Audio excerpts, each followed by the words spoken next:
Hey, what's up, my Yinzers? You know we back. This is a little show we're gonna be doing because, just like y'all, who doesn't love these Pittsburgh Pens, man? I got my boy Mickey, Brody, shout out. In the future we'll go into our Penguins history, but just know we're here to talk puck, and we're gonna do pregame shows. Big game against the Winnipeg Jets today.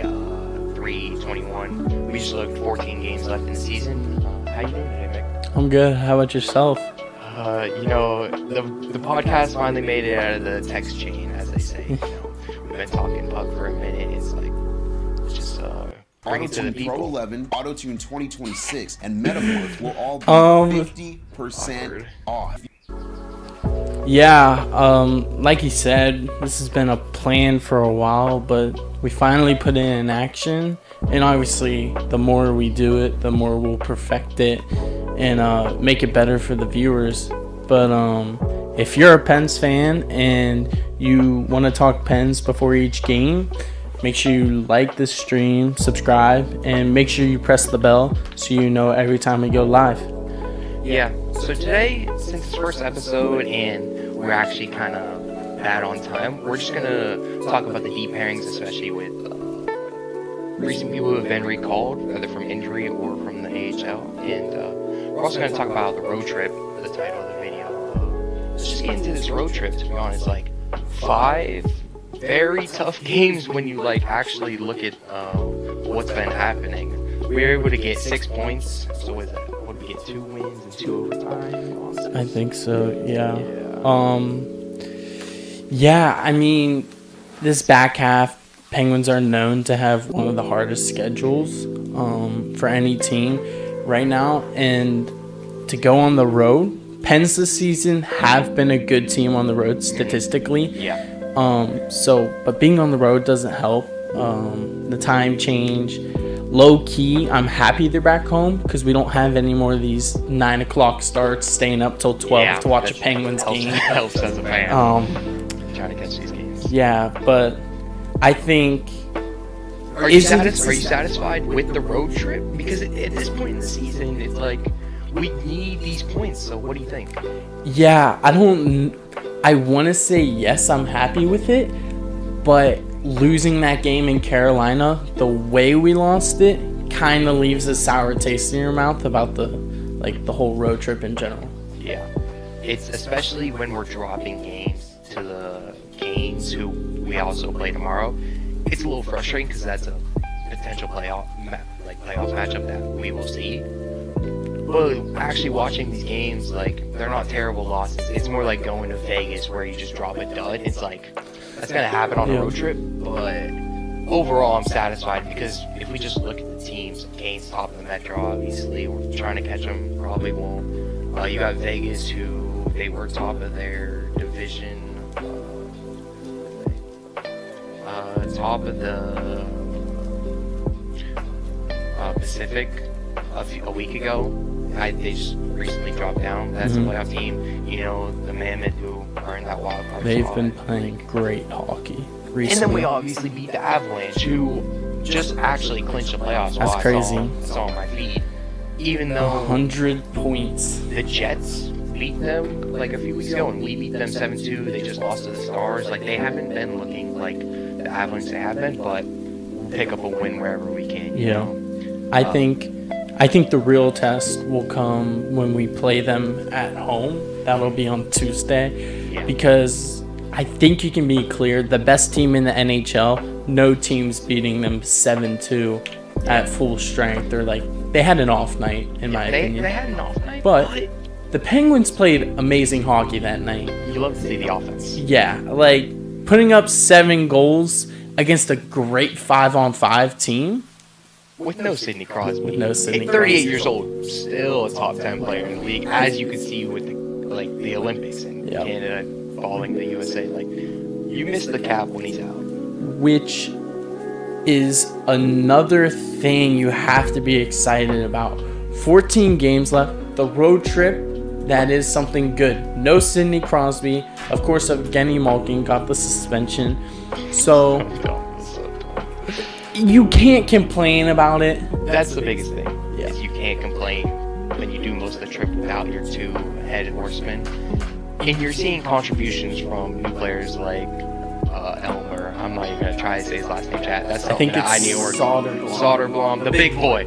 We're just gonna call him the big boy. 6'8". He should be shooting layups right now. I ain't gonna lie. But we got him. I mean, you see Achari stepping up with his rebound control, the way he's able to just be dirty around. And then you see guys like Clifton who, like, yes, they're probably like on that edge for defensive pairings, which we'll get to.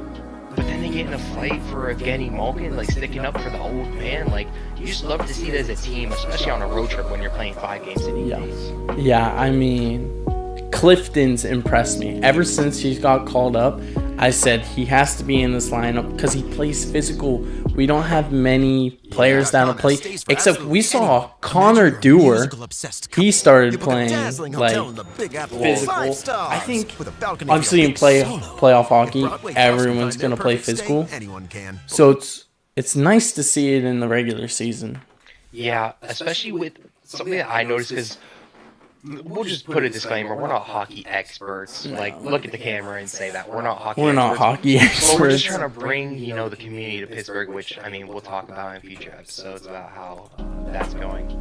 But my main point with Dewar is, especially in these last few games when Lazat has been out, I feel like I've seen an extra gear shift from Dewar where he knows, like, okay, Lazat's usually, around the ice, flying around. Like, I gotta step up, and he's flying. I think not like you. Yeah, Dewar stepped up his game, put in a gear shift. I think the whole fourth line, gear shifted. And I mean, they did gear shift, but I can't look at it too much because, like, you're gonna need Lazat in the playoffs, and hopefully we can get him back for a second or third round if we make it there. I'm just joking. It's not that deep. Or is it? I don't believe in knocking on. Alright. Here's the thing: you knocking on this has no effect on what the Penguins will do. I was knocking on my desk for audio listeners. We can say that now. Alright. But chat. The road trip, it's done. We have another one, but not as intense because 5 games, 8 days. You're going to Utah, where that's the elevation, or maybe Colorado. One of them elevation. I don't know math. But guess who we didn't have for the road trip? We did not have our new trade, Samuel Girard. True. He's back today. He's in the lineup. They're trying him with Letang. What are your thoughts on how our defense has been at a whole, protecting the blue line? At the beginning of the year, you think defense was a problem, and I think Kyle Dubas addressed it by getting Sam Girard, Solovov, however you pronounce his name. Trade. And obviously, we got Kulak. We traded him for Girard, which obviously that's a good trade.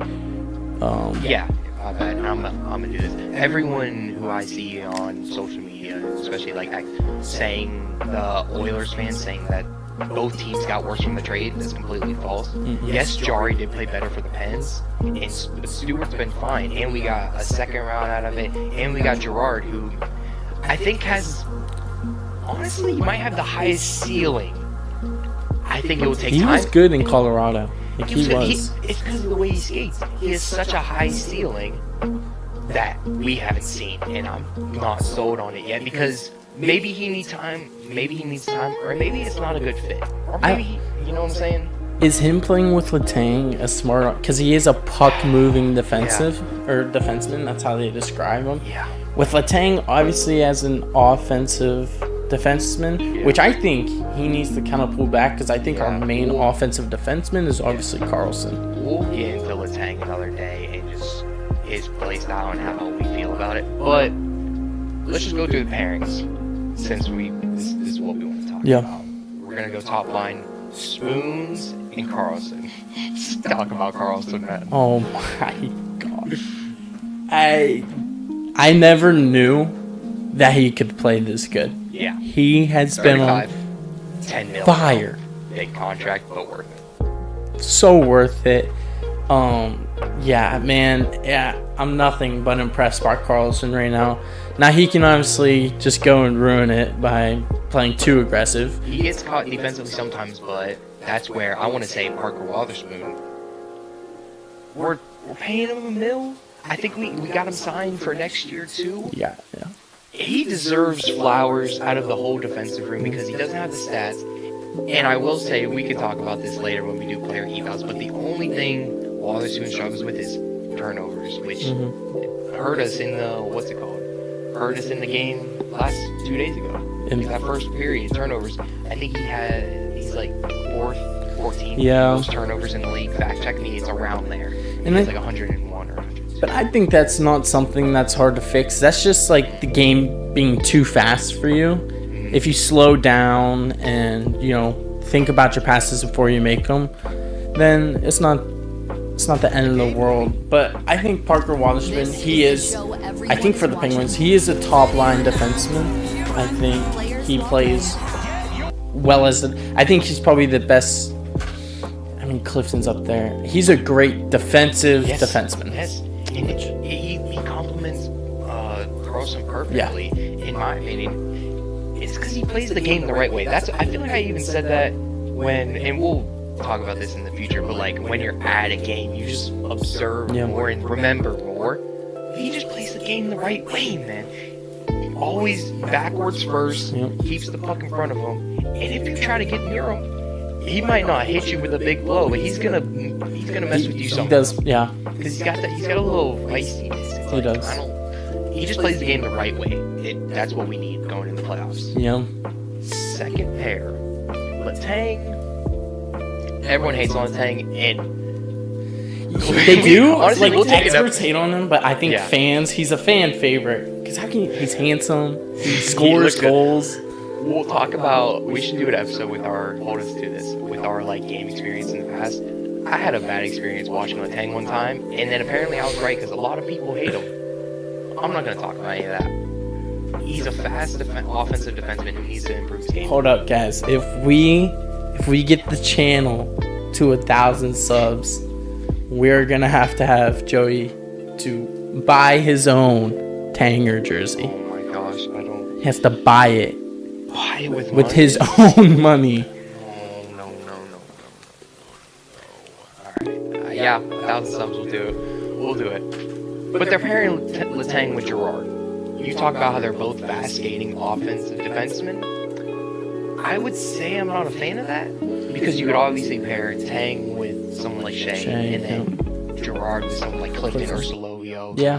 Usually getting a phone for $0 is too good to be true. I don't disagree. But my only thing is I think a reason Tang has been struggling is because of his pairing with Shea. It hasn't been consistent and it hasn't been fully working out because, in my opinion, Shea, great plus minus, great improvement from previous seasons, but he doesn't pass my eye test, which is my issue. You can take that however you want, and I'll keep watching, but my eye test for Shea, he's not clear yet. I think that's maybe because of the pairing, so I think Gerard, he just hasn't had much time with his team, so maybe he just needs to stick with someone, and that could be a deadly duo if they're both flying around. It can be risky, but if you have two fast defensemen and they know that they can each explode at times, maybe that'll work out in a different type of way. It won't be a traditional pairing. This is a little bit off topic, but we're talking about the defenseman. We gotta talk about Evgeny Malkin, the power play defenseman. Gosh. Just getting a little too deep. I don't know if Pens were trying to set up a play or if it was. I think they were. I think we're down in the game or tied maybe, so we're trying to be aggressive. But I'm not saying they should switch it because our power play is nasty. But Malk it's a good refresher. I think it had to be a play because if we look at it, Malkin's been playing this first line defenseman power play for a long time. It's a little on Carlson because he was just playing aggressive on the puck. What you want to do in a just a little bit of miscommunication. He assumes he's gonna have someone. That's a really good thing to happen, not in the playoffs, because that throws the series in the playoffs because that's a goal you can control at the end of the day. So that's the issue with that, and I just hate giving up short-handed goals, but I love when we hit them like Ryan Rustin. That's what, man. Can we take a 3-second clap for Rusty on that road trip? Let's do it again. Road trip Rusty. Road trip Rusty. And you know why? Honestly, it happened Because sit in. Yep, he stepped up.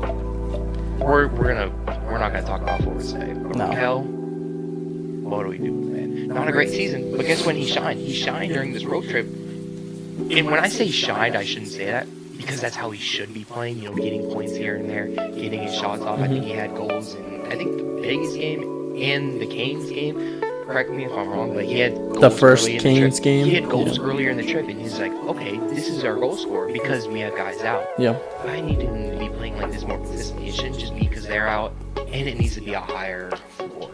But I think Raquel knows that. Yeah.